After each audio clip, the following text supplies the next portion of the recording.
Howdy, Iron Horse fans, and welcome to another episode of Railroads of the Old West, my series dedicated to 19th century steam railroading in North America.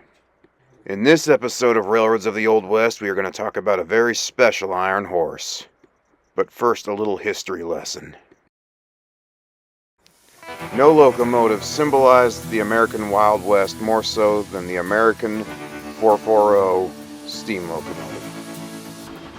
These symbols of progress played a key role in settling the American frontier as America's network of railroads expanded ever westward.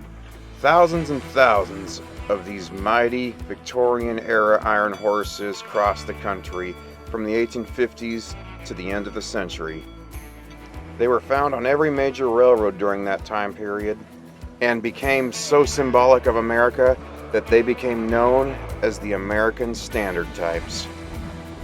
This is also the reason they are my favorite type of steam locomotives.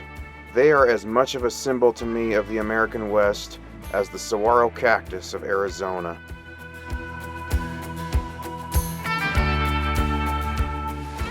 So it's for this reason that my favorite narrow gauge locomotive also happens to be a 440, the Eureka and Palisade No. 4, aka the Eureka.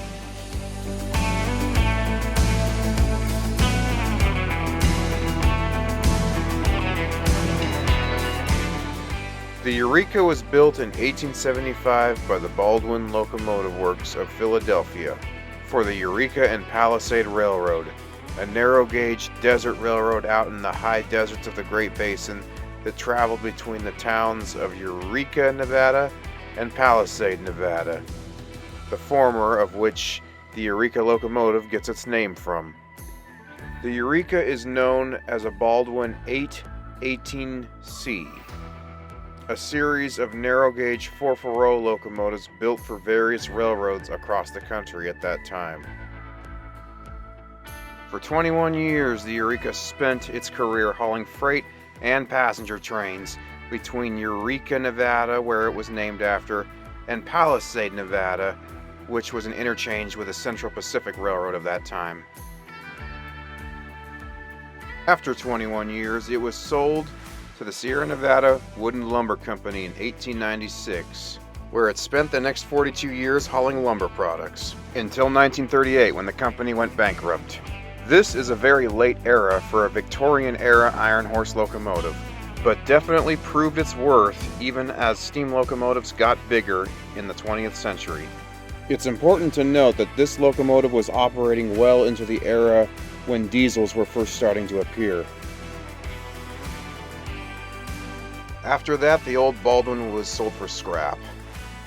It really might have been the end had a certain movie production studio not stepped in and saved it. Thankfully, No. 4 was spared the scrapper's torch after Warner Brothers Studios bought it, which began its movie career in 1939, where it starred in movies and TV shows such as Torrid Zone in 1940, the Maverick TV series from 1957 to 1962, Cheyenne Autumn in 1964, and The Shootist in 1976, which was not only the final appearance for the locomotive, but also the final film for famous Western actor John Wayne. After its time as a Hollywood movie star, it was eventually sold to an Old West amusement park in Henderson, Nevada called Old Vegas, the sister location to Old Tucson Studios in Tucson, Arizona, where another Baldwin 440 Virginia and Trucking No. 11, the Reno, sat on display for many years before heading back to Virginia City. Unlike Eureka, the Reno is a standard gauge locomotive. The Eureka was cosmetically modified and sat for 5 years on display in the park. That was until 1985, when a fire damaged the building that the Eureka was being stored under and collapsed right on top of it, causing the Eureka to sustain fire damage. Much like 10 years later when in the Reno and Old Tucson suffered this. Wait a minute! Old Vegas and Old Tucson were owned by the same company at the time and they both caught fire? Coincidence? I think not! I mean, I know the fires happened 10 years apart, but come on, that is way too suspicious to be a mere coincidence.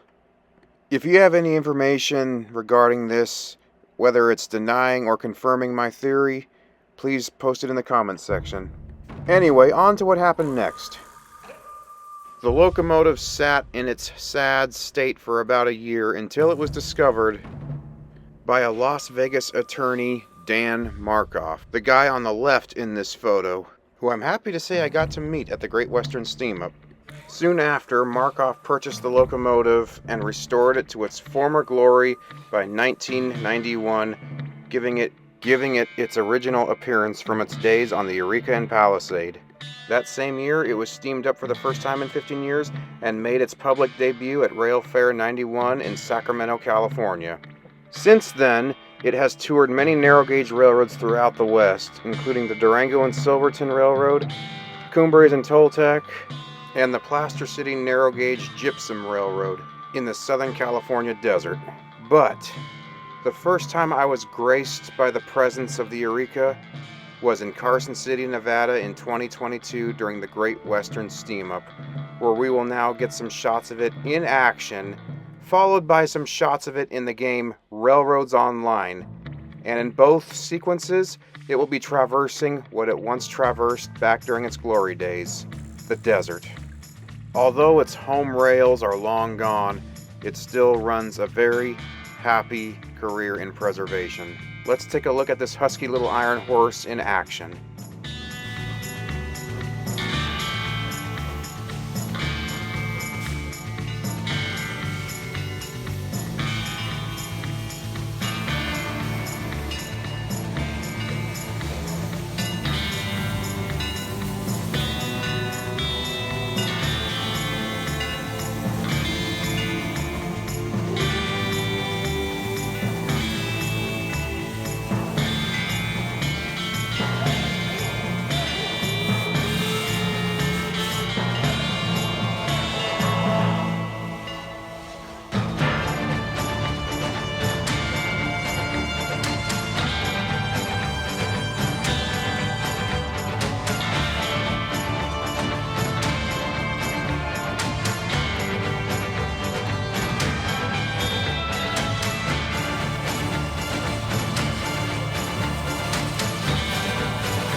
Now on to the deserts of Railroads Online. Apologies for that stupid mini-map, it sadly can't be removed from the screen.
As I said earlier in this episode, the saguaro cactus of the Sonoran Desert is just as much of an icon to me of the American West as the American 440 steam locomotive.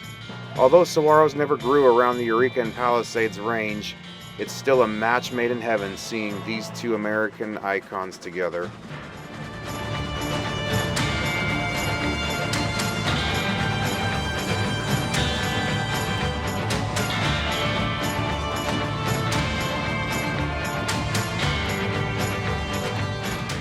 The Eureka's current home in Boulder City, Nevada, is in the Mojave Desert outside of Las Vegas, so this scene here with the Joshua tree is not too far-fetched, as Joshua trees make their home in the Mojave Desert.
Well, that does it for today's episode of Railroads of the Old West.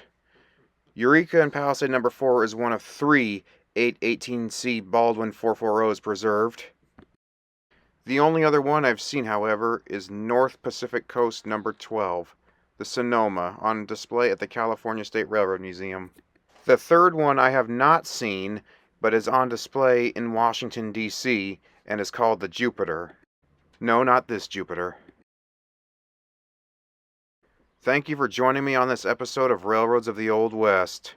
The Eureka's long history is a testament to the American pioneering spirit, and yet another example of a beautiful piece of railroad history and Wild West history preserved all at once. I'll see you on the high iron, and thanks for watching.